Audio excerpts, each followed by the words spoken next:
বন্ধুরা, আমি সঞ্জু। আজ আবারও জিভে জল আনা ভিন্ন স্বাদের একটা রেসিপি নিয়ে হাজির হয়েছি। আজ আমি তৈরি করব কলমি মসুর। এই রেসিপিটা তৈরি করা কিন্তু একেবারে সহজ আর খেতে অসম্ভব ভালো। তাই তোমরা অবশ্যই কিন্তু এই রেসিপিটা একবার হলেও ট্রাই করো। আর হ্যাঁ, আমার যারা নতুন বন্ধুরা এই রেসিপিটা দেখছো, প্লিজ আমার চ্যানেলটা সাবস্ক্রাইব করে দিও। ঠিক আছে, তাহলে চলো রেসিপিটা শুরু করা যাক। বন্ধুরা, রেসিপিটা করার জন্য আমি এখানে এক আটি কলমি শাক নিয়ে নিয়েছি। এবারে কলমি শাকগুলোকে ভালো করে আমি বেছে নেব। এই যে এখানে পাকা পাকা আটি আছে, দুব্বো আছে, নানা রকম জিনিস আছে, সেগুলোকে বেছে বেছে ফেলে দেবো আগে। এই দেখো বন্ধুরা, যত হলুদ পাতা ছিল বা আবর্জনা ছিল সমস্ত আমি পরিষ্কার করে দিয়েছি। এবারে আমি কিভাবে শাকগুলো ছাড়িয়ে নিচ্ছি তোমরা দেখো। আমি কিন্তু এই যে শক্ত ডগাটা এটা ফেলে দেবো, যতটা নরম আছে আমি পুরোটাই কিন্তু নিয়ে নেব। এই দেখো এইভাবে, এই দেখো এখান থেকে নরমটা পুরোটা নিয়ে নিচ্ছি, এইভাবে সবটা ছাড়িয়ে নেব। এই দেখো বন্ধুরা, আমি সমস্ত শাকের কচি ডগাগুলো ছিঁড়ে নিয়েছি। এবারে আমি পরিষ্কার করে ধুয়ে নেব। এই দেখো আমি পরিষ্কার করে ধুয়ে নিয়েছি। এবারে আমি কেটে নেব।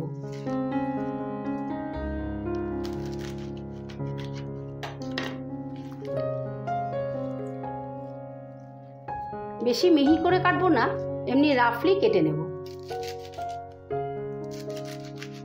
এই দেখো আমি সবটা শাক ঠিক এইভাবে কুচি কুচি করে কেটে নিয়েছি।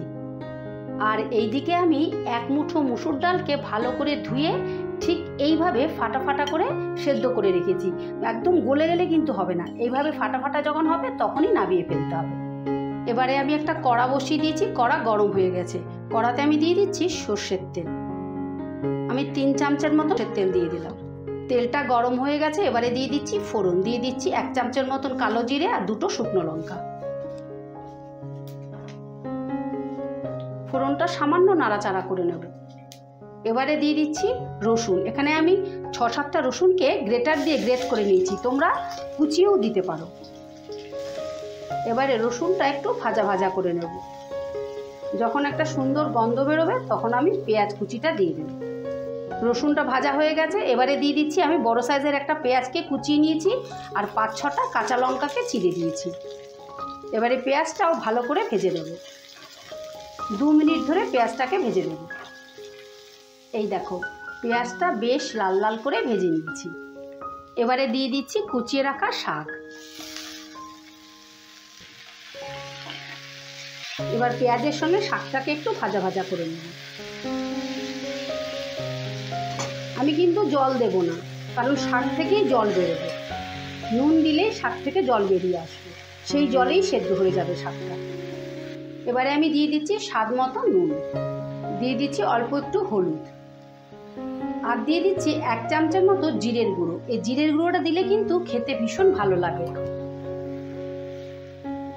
এবার মশলাটা দিয়ে 1 মিনিটের মতো নাড়াচাড়া করে নেব। এই দেখো আমি 1 মিনিটের মতো নাড়াচাড়া করে নিয়েছি। শাকটা বেশ নরম হয়ে গেছে। এবারে শাকটা সেদ্ধ হওয়ার জন্য 2 মিনিটের জন্য ঢাকা দিয়ে দিচ্ছি। এই দেখো 2 মিনিট বাদে ঢাকাটা তুলে নিলাম। এই দেখো শাকটা একদম নরম হয়ে গেছে, পুরো সেদ্ধ হয়ে গেছে। এবারে আমি দিয়ে দিচ্ছি সেদ্ধ করে রাখা মুসুর ডাল। এই দেখো এইরকম ঝুরঝুরে করে মুসুর ডালটা কিন্তু সেদ্ধ করতে হবে। এবারে টেস্টের ব্যালেন্সের জন্য আমি দিয়ে দিচ্ছি ভর্তি ভর্তি 1 চামচে চিনি। একটু মিষ্টি মিষ্টি হলেই খেতে ভালো লাগবে এই শাকটা। এবারে ডালটা দিয়ে শুকনো শুকনো করে শাকটা ভেজে নেব।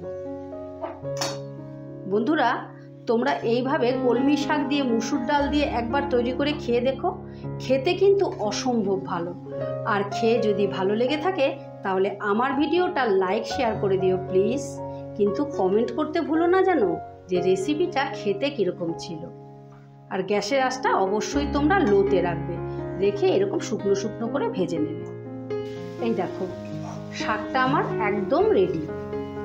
এবারে আমি গ্যাসটা অফ করে দিলাম। এবারে ওপর থেকে আমি কাঁচা পোস্ত দিয়ে দিলাম।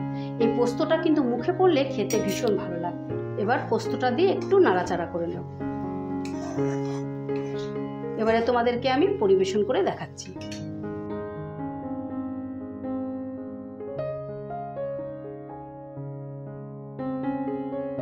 আজকে মা একটা হেভি স্পেশাল রেসিপি বানিয়েছে, সেটা হচ্ছে মুসুর ডাল দিয়ে কলমি শাক।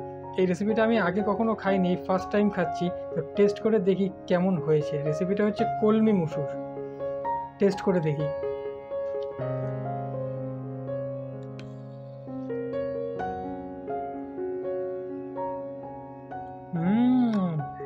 দারুণ টেস্টি।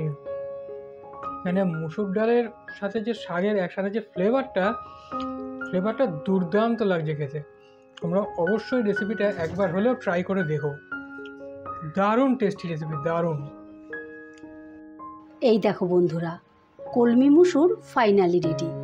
তোমরা কিন্তু এইভাবে তৈরি করে অবশ্যই একবার খেও। আর খেয়ে যদি ভালো লেগে থাকে তাহলে আমার চ্যানেলটা সাবস্ক্রাইব করে রাখার অনুরোধ রইল। আমার চ্যানেলে এই রকম নিত্য নতুন রেসিপি আসতেই থাকে। ঠিক আছে, তাহলে আজ আসি। কাল আবারও কোনো নতুন রেসিপি নিয়ে হাজির হব। ততক্ষণ তোমরা সকলে ভালো থেকো, সুস্থ থেকো। টাটা।